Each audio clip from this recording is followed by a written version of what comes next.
Audio. Rebooster les abeilles en leur donnant du sucre à la fin de l'hiver, une bonne idée?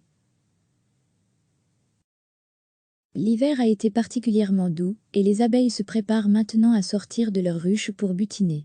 Certaines ont même déjà commencé leur travail. Pour certains apiculteurs, c'est aussi le moment de rebooster les abeilles avec du sucre. Comme une cure de jouvence, qui arrive un peu plus tôt que d'habitude cette année, pour retrouver des forces après l'hiver. Dans le milieu, le procédé a ses adeptes et ses détracteurs. Avec chacun leurs arguments.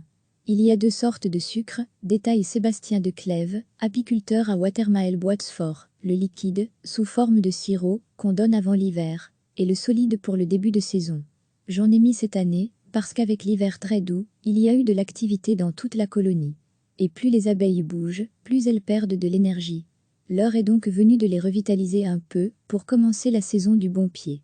Reste à espérer que le temps ne se rafraîchira pas dans les prochaines semaines. Je crains le début de saison, poursuit Sébastien. Si on a un coup de gel, ça va faire de gros dégâts. Les premiers bourgeons sont de sortie, les abeilles sortent aussi. Elles ramassent déjà du pollen. Le début de saison est important pour elles. Dire qu'on leur pique leur miel et qu'on leur donne du sirop, c'est trop résumer ce nourrissement, comme on dit chez les apiculteurs, n'est pas systématique et dépend des colonies, précise Léandre Goïdadin, un apiculteur qui partage sa passion sur YouTube. S'il y a eu beaucoup de miel, et qu'il y en a assez pour les deux, je n'aurai pas besoin de nourrir. S'il n'y a pas eu assez de miel, ce que je récolte c'est très pauvre, et je fais une mauvaise année, comme en 2016. Là, je suis obligé de nourrir. Dire qu'on leur pique leur miel, et qu'on leur donne du sirop, c'est trop résumé, ajoute-t-il dans une vidéo publiée récemment, et à voir en intégralité ci-dessous. L'idéal, évidemment, serait que les abeilles trouvent leur bonheur dans la nature qui les entoure. En toute logique, les abeilles sont autonomes, souligne Sébastien de Clèves. Mais quand on est à Bruxelles, c'est super urbanisé donc, on a beaucoup moins de points de nourriture naturelle. Et à la campagne, tout dépend de l'environnement. Si les abeilles sont entourées de forêts et de pissenlits, c'est l'Éden pour elles. Allez, épisode sur le nourrissement, cette semaine. J'avais prévu 10 minutes en musique, finalement vous aurez 20 minutes d'explication. Des pitis, ne serait pas de refus. https://teco/kxa pour Nicolas Verican, professeur à l'Université libre de Bruxelles et spécialiste des abeilles. Mettre du sucre dans les ruches relève d'une solution d'urgence, pour éviter de perdre une colonie qui arrive au bout de l'hiver.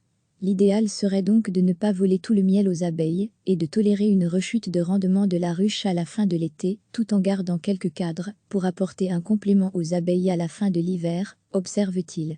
D'autant que le miel produit par les abeilles est un produit très complexe fait de vitamines et d'antioxydants. Certains pas tous le remplacent par un sucre industriel, pas très bon pour la santé des abeilles.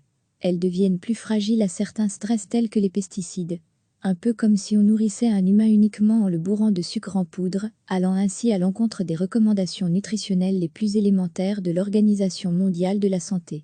La qualité du miel en prend aussi un coup quand le sucre donné au mauvais moment se retrouve dans le produit fini.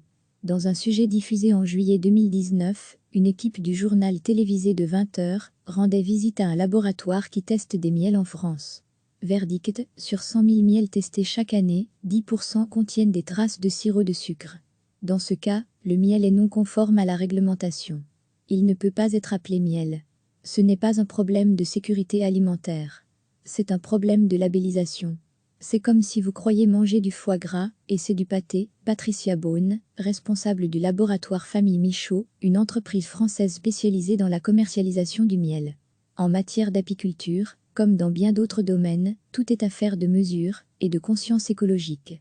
Nicolas Verican. Cette partie de la profession qui a choisi de se concentrer sur certaines espèces d'abeilles, dont la buckfast qui est l'équivalent du blanc-bleu belge pour la viande, une espèce de chimère née de multiples croisements. Recevez chaque matin l'essentiel de l'actualité. Cliquez sur s'abonner pour recevoir les dernières nouvelles.